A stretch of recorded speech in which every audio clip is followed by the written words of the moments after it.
Cleopatra is an epic film directed by Cecil Blunt DeMille and distributed by Paramount Pictures. Showed in 16th August in 1935 year. Well, for starters I must say it has a very proper and interesting story, thus we will not feel boredom and weariness.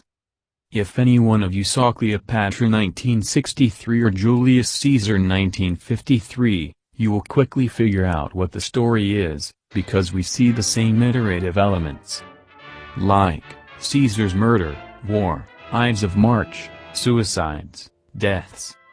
We can see the same historical figures, like Julius Caesar, Mark Antony, Octavian, but played by different actors. I will present only the most important of them. The Cleopatra is played by Claudette Colbert.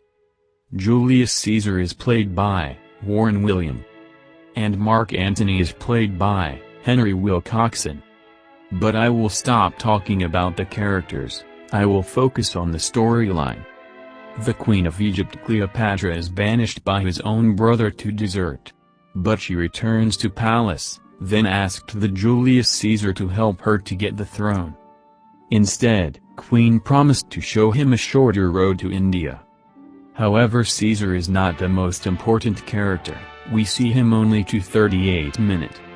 Then he was murdered by Brutus and the others members of Senator. After his death, Cleopatra comes back to Egypt, but Mark Antony follows her.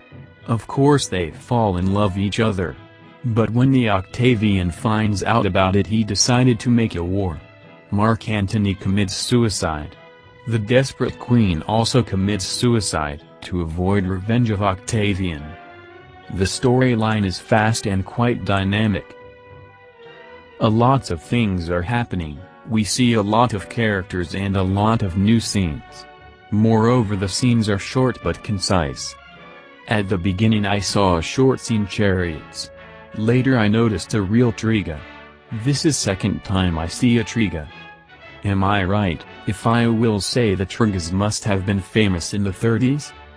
Did any of you notice a white peacocks? What a rare birds. Any disadvantages?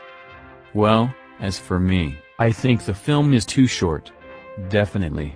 But I was having fun, watching it. My final opinion. 7/10.